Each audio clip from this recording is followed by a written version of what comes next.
시청자 여러분, 안녕하십니까? 건강한 시니어 라이프를 위한 전문의 박상규입니다.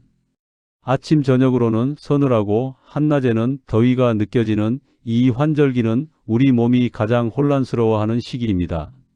특히 50대, 60대, 70대에 접어들면서 면역 체계의 방어력이 눈에 띄게 약해지는 이 시기에는 단순한 감기가 독감이나 폐렴 같은 치명적인 합병증으로 발전하기 쉽습니다.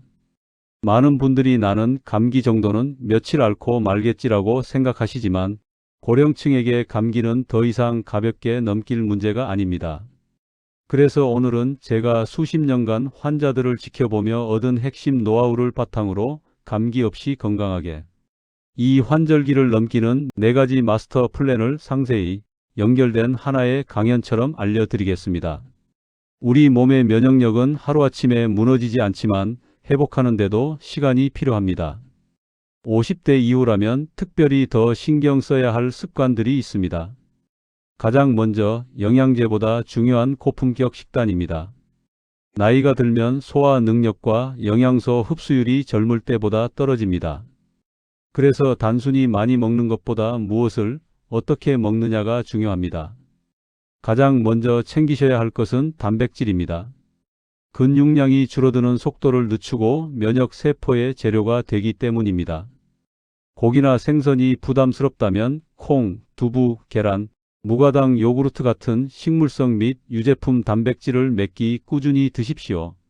다음은 비타민C와 아연입니다. 면역 방어 체계를 튼튼히 하는 핵심 물질이죠. 하지만 당분 함량이 높은 말린 과일이나 과일 주스보다는 사과, 딸기, 블루베리처럼 당이 적은 생과일과 브로콜리, 케일 같은 녹색 채소를 그대로 드시는 것이 좋습니다. 특히 마늘은 강력한 살균 성분인 알리신을 함유하고 있어 면역력 강화에 큰 도움이 됩니다. 그리고 많은 분들이 간과하는 것이 바로 수분 섭취입니다. 나이가 들면 갈증을 느끼는 감각 자체가 무뎌져서 탈수 위험이 높습니다. 목이 마르지 않아도 미지근한 물이나 따뜻한 차를 자주 마셔서 목과 기관지의 점막을 촉촉하게 유지하십시오. 이는 바이러스가 체내로 침투하는 것을 1차적으로 막아주는 가장 쉬운 방어벽입니다. 두 번째 습관은 몸이 회복하는 시간, 숙면입니다. 수면은 단순히 쉬는 시간이 아니라 우리 몸의 면역 세포가 활발하게 재생되는 시간입니다. 하루 7시간에서 8시간의 규칙적인 수면 시간을 확보하십시오. 잠들기 전 스마트폰 사용을 줄이고 잠자리에 들기 2시간 전에 따뜻한 물로 샤워를 하는 것만으로도 수면의 질이 크게 개선됩니다. 마지막으로 무리하지 않는 생활 속 운동입니다. 격렬한 운동은 오히려 면역력을 일시적으로 떨어뜨릴 수 있습니다.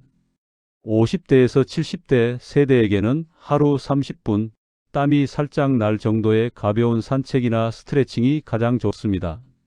혈액순환을 원활하게 하여 면역 세포들이 온몸을 잘 순환하도록 돕고 체온을 적절하게 유지해주는 효과가 있습니다. 환절기 감기의 주범은 바로 큰 일교차입니다. 우리 몸의 자율신경계가 급격한 온도 변화에 적응하지 못하고 체온 조절 능력을 잃으면서 면역력이 급락하는 것입니다. 따라서 현명한 옷차림, 레이어드룩을 생활화하십시오. 이른 아침이나 저녁 외출 시 춥다고 두꺼운 외투 한 벌만 걸치기보다 얇은 옷을 겹겹이 입는 것이 중요합니다. 특히 보온 효과가 뛰어난 조끼, 스카프, 얇은 카디건 같은 품목을 꼭 챙기십시오. 외부 활동 시 더워지면 겉옷을 쉽게 벗어 체온을 조절하고 실내에 들어갔을 때도 급격한 온도 변화에 노출되지 않도록 하는 것이 핵심입니다. 목을 따뜻하게 보호하는 것이 특히 중요하니 스카프나 목도리는 필수입니다. 또한 실내 환경은 온도와 습도의 황금 비율을 지키는 것이 중요합니다. 난방을 과도하게 틀면 실내 공기가 건조해지고 건조한 공기는 코와 목의 점막을 마르게 하여 바이러스 침입에 취약하게 만듭니다. 실내 온도는 18도에서 20도 내외로 습도는 50%에서 60%를 유지하는 것이 가장 이상적입니다. 가습기가 없다면 젖은 수건을 걸어두거나 빨래를 널어두는 것도 좋은 방법입니다. 그리고 환절기에도 환기는 반드시 해야 합니다. 실내 공기 중에 오염 물질이나 떠다니는 바이러스 농도를 낮추는 가장 효과적인 방법입니다. 아침, 점심, 저녁 하루 3번 10분씩 짧고 굵게 창문을 열어 공기를 순환시켜 주십시오. 감기는 대부분 손을 통해 전파됩니다. 무심코 만진 문고리나 손잡이에 묻어있던 바이러스가 코나 입, 눈의 점막을 통해 침투하는 것이죠. 따라서 가장 중요한 것은 올바른 손 씻기를 몸에 익히는 것입니다. 단순히 물만 묻히는 것이 아니라 비누를 사용하여 30초 이상 6단계 손 씻기를 실천해야 합니다. 손바닥뿐만 아니라 손등, 손가락 사이, 엄지손가락, 손톱 밑까지 꼼꼼하게 닦아내야 합니다. 특히 외출 후, 식사 전, 화장실 사용 후에는 반드시 손을 씻는 것을 습관화하십시오. 두 번째로 마스크는 선택이 아닌 방어막으로 생각하셔야 합니다. 감기 환자가 많은 계절에는 사람이 붐비는 대중교통이나 병원을 방문할 때 마스크 착용을 다시 생활화하십시오. 마스크는 감기 바이러스를 차단하는 물리적 장벽이며 동시에 건조한 외부 공기로부터 코와 목을 보호하는 보온 장벽 역할도 합니다.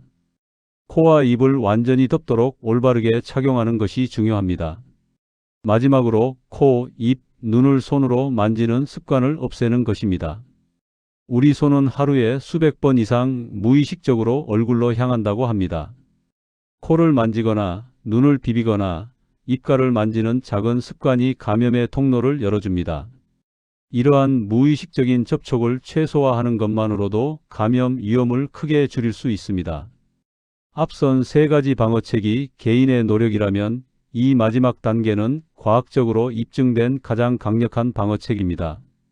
바로 가장 효과적인 방어, 효도, 백신 두 가지를 챙기는 것입니다.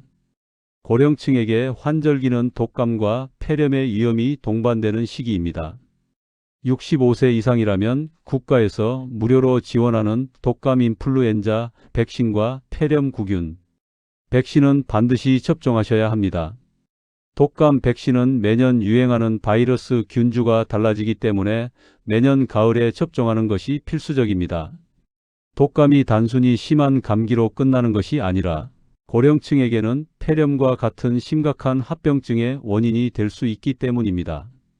더 나아가 폐렴 구균 백신은 독감에 걸린 후 2차적으로 발생할 수 있는 치명적인 세균성 폐렴을 예방해 줍니다. 독감 백신과 함께 접종하면 그 예방 효과가 훨씬 높아진다는 연구 결과도 있습니다.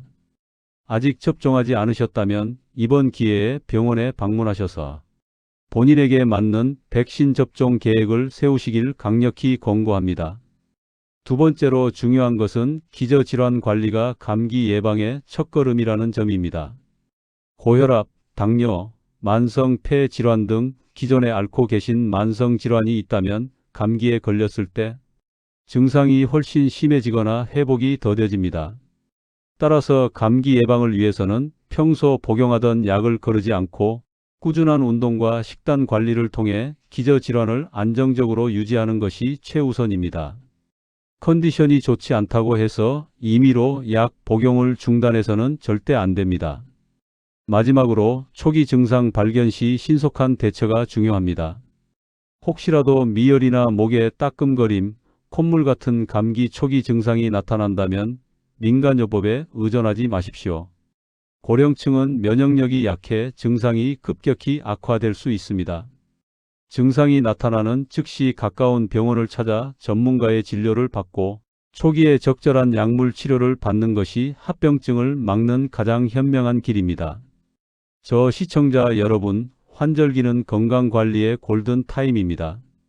오늘 제가 알려드린 4가지 핵심 수칙, 즉 면역력 강화, 현명한 체온 조절, 철저한 청결, 그리고 필수 백신 접종을 꾸준히 실천하신다면 올가을과 겨울을 감기 없이 건강하고 활력 넘치게 보내실 수 있을 것입니다. 여러분의 건강한 일상을 응원합니다. 감사합니다.